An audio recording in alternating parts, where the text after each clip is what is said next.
Hoje vou-vos falar sobre o Clube Direct Wine, um clube de vinhos que possibilita a quem está inscrito receber um tasting pack todos os meses sobre um determinado tema, onde poderá provar os vinhos sem ter que os comprar. Olá, meu nome é Raul Ribadave, vamos então provar alguns vinhos? Bem-vindo ao Clube Direct Wine, este é o tasting pack dedicado ao vinho do Porto. Eu penso que existe em nós muitas vezes uma lacuna de conhecimento sobre o vinho do Porto e, portanto, este tasting pack não é muito falar sobre os vinhos, mas os vinhos que foram aqui escolhidos é para vos mostrar o que é a realidade de vinho do Porto. Quais são os estilos, quais são as categorias, como se serve o vinho do Porto, quanto dura o vinho do Porto, como decantar, coisas que são práticas e muito úteis nesta altura do ano, onde começam os jantares de Natal.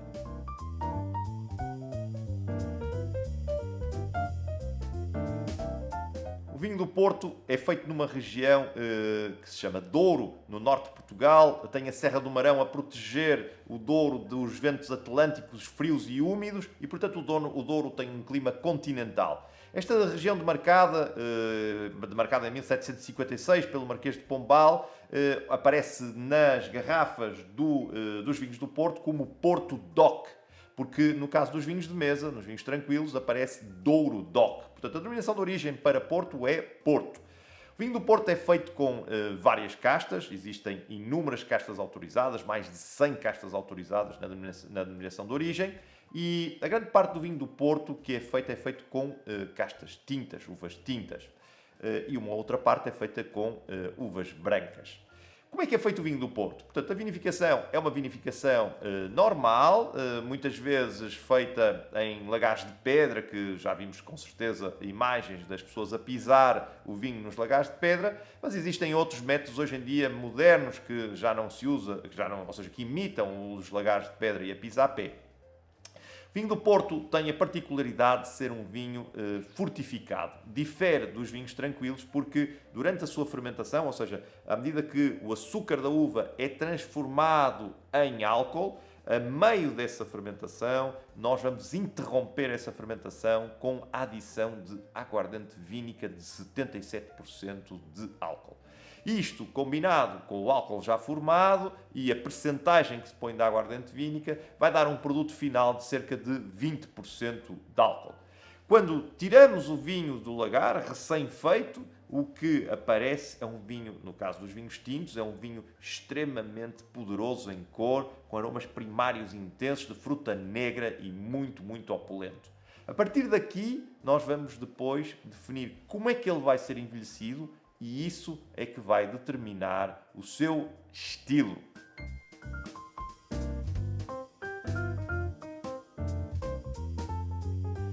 Os estilos de vinho do Porto são basicamente 4, mas eu vou dedicar especial atenção apenas a 2 deles neste tasting pack. São estilos feitos com uvas tintas e os estilos são o Tawny e o estilo Ruby. Os outros 2 estilos que eu não vou falar é o estilo branco, que é feito com uvas brancas, e o estilo rosé, que é feito com uvas tintas, mas de maceração curta, que é para ficar com a cor rosé. Dentro dos estilos que eu vou falar, que é o estilo Tawny e o estilo Ruby, o que vai definir o estilo é como fazemos o envelhecimento. Em que recipiente é que vamos fazer o envelhecimento? Isso eu vou explicar já agora.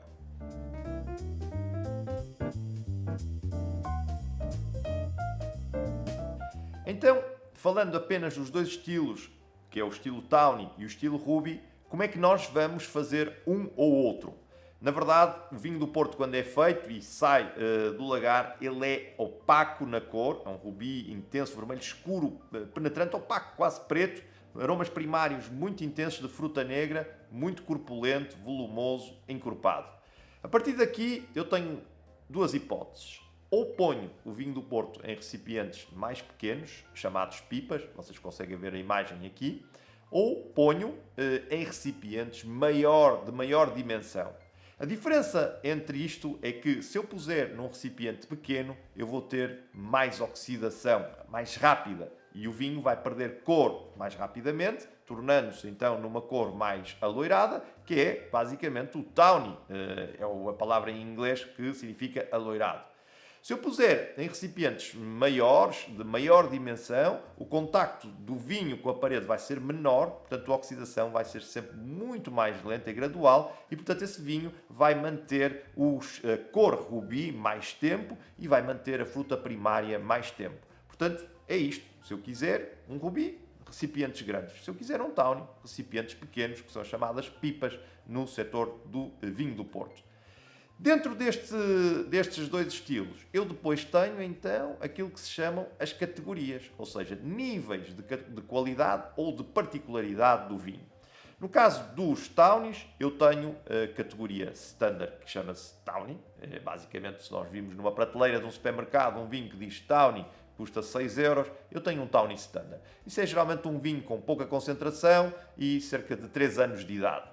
Depois passo para o tawny reserva, que aí tenho um vinho melhorado de qualidade, mais concentração e um envelhecimento mais alongado, que é à volta de 7 anos. Depois tenho aquilo que nós chamamos os tawnies com indicação de idade, e aparece uma idade indicada no rótulo, por exemplo, 10 anos, 20, 30, 40. Estas são as categorias que existem de tawnies com indicação de idade. E representam, quando está lá um vinho a dizer 20 anos, quer dizer que tem uma média de idade de 20 anos. São várias colheitas misturadas que depois dão esta média de idade de 20 anos. E por último, ainda no estilo tawny, a categoria que nós chamamos colheita, ou em inglês single harvest, que é um tawny feito de um ano específico. E, portanto, no rótulo vai aparecer esse ano específico e define o tawny é feito com aquele ano, exclusivamente com aquele ano, mas é sempre dentro deste estilo aloirado, porque estamos num estilo tawny. Isto é para os tawnies. Agora, nos rubis, quais são as categorias que existem nos rubis? O rubi, por si, a família, o estilo rubi, é um vinho que a cor é muito mais intensa, portanto, preserva a cor original e preserva os aromas originais. Portanto, nós começamos com o rubi standard, que é um equivalente ao tawny, mas um vinho que tem aromas primários de fruta preta e a cor é rubi. Depois passamos para o rubi reserva, que já é um vinho de qualidade, com mais intensidade. Não tem nada a ver com o envelhecimento ser maior, é simplesmente a qualidade das uvas é melhor e, portanto, quando nós formos ver no copo, tem mais concentração. Depois passamos para o a categoria LBV, e aí o LBV significa Late Bottle Vintage, ou seja, é um vinho feito de um só ano, em que é envelhecido por cerca de 4 a 6 anos, depois posto na garrafa e vai para o mercado já pronto a ser bebido. E chama-se Late Bottle Vintage porque é feito de um só ano. Vintage significa colheita e essa colheita está indicada no rótulo. Notar que, no caso dos rubis, a palavra colheita não aparece no rótulo, porque a palavra colheita é exclusivamente para o estilo tawny.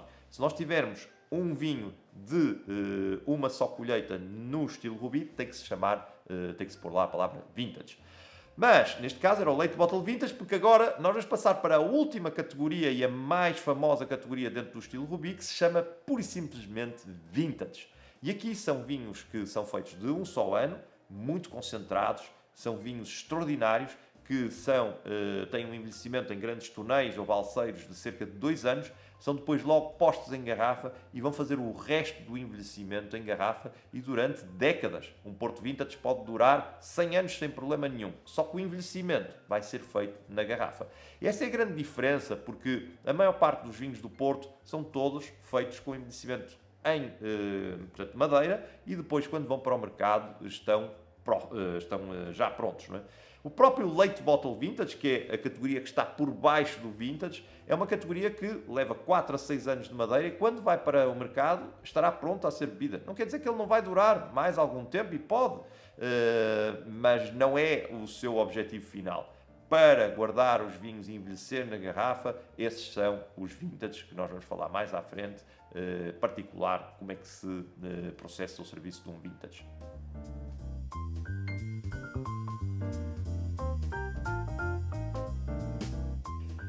Agora um pequeno truque que vos vou ensinar sobre, eu já abri esta garrafa para vos mostrar esta rolha. Quando um vinho do Porto tem esta rolha, isto chama-se uma rolha capsulada ou um bar top, significa que estes vinhos estão prontos a ser consumidos. Vão para o mercado, eles põem estas rolhas, significa que estão prontos a ser consumidos, inclusive podem ser servidos e não é preciso beber a garrafa toda, porque voltamos a tapar e o vinho vai se manter inalterado durante algum tempo. No caso do estilo Ruby, podemos dizer que 3, 4 semanas. No caso dos estilos Townies, podemos dizer 3, 4 meses, sem problema nenhum. Agora, se tivermos uma rolha deste estilo, e esta é a rolha que vai aparecer nos Porto Vintage, nós sabemos que este é um vinho que vai durar na garrafa, pode ser envelhecido na garrafa e melhorar na garrafa, e por outro lado, quando extrairmos a rolha, significa que o vinho se vai comportar como um vinho tranquilo normal, ou seja, ele vai começar a perder características à medida que está em contacto com o ar. Isto significa que em 1, 2 dias o vinho já não estará nas mesmas condições que estava inicialmente.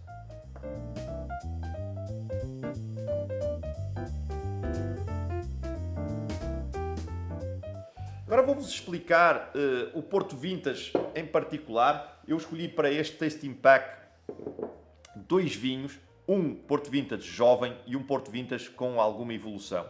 Estamos aqui a falar do Quinta dos Frades de 2017, Porto Vintage, e o Romariz Porto Vintage 1994, que é um ano extraordinário no Douro, tal como é 2017. Portanto, no caso do Porto Vintage jovem, nós não precisamos de fazer decantação, ele não tem depósito. Estes vinhos, à medida que vão evoluindo na garrafa, vão criando um depósito, porque a cor, os taninos vão se combinando e vai precipitando num formato que é uma espécie de um pó e também de uma crosta que depois é preciso separar do vinho. No caso dos vintage jovens não é necessário fazer nada. Eu gosto de servir estes vinhos, estes vintage jovens, diretos do frigorífico, são deliciosos, às vezes até mesmo direto do congelador. Combinham muito bem qualquer tipo de sobremesa, desde que não seja mais doce do que o próprio vinho. São vinhos com cerca de 100 gramas de açúcar residual. E no caso do Porto Vintage, com mais evolução, 1994, nós temos que ter o cuidado de fazer a decantação. Como é que fazemos isto? Temos que pôr a garrafa de pé algumas horas antes de servir, o ideal é ter um dia antes, e abrir a garrafa, retirar a rolha com cuidado para não partir, porque é uma rolha mais frágil, dado o tempo que permaneceu dentro da garrafa. E a seguir vamos fazer a decantação suavemente para um decanter ou um recipiente de vidro, tendo em atenção que quando a garrafa estiver nesta posição, já o depósito vai estar todo aqui e nós temos que parar a decantação. Vamos desperdiçar algum vinho, sim, é verdade, fica essa pequena parte de vinho junto com as borras no fundo da garrafa, mas essas borras também podem ser utilizadas para fazer um bom molho para um bife de pimenta, por exemplo, com vinho do Porto. É muito bom.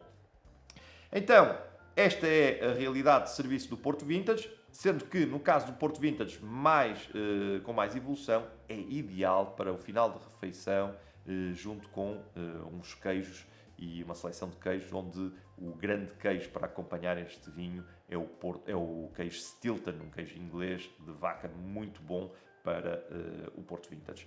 Notar também ainda o seguinte, é que estes vinhos, quando se conserva na vossa garrafeira, devem ser conservados na posição horizontal para que possa a rolha estar em contacto com o vinho e estar úmida e, portanto, elástica. São vinhos, como eu disse, que podem durar cerca de 100 anos sem problemas, se forem de boas vindimas, boa qualidade, boas marcas.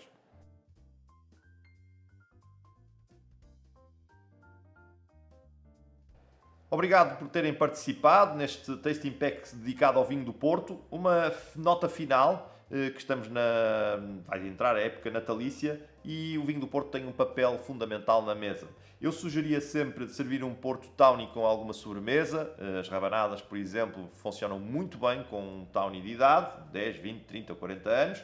E depois um Porto Vintage com evolução para o queijo no final da refeição. É top. Comecem a escolher os vossos vinhos. Estão aqui uma belíssima seleção. Quem sabe estes próprios. Obrigado e até ao próximo Tasting Pack.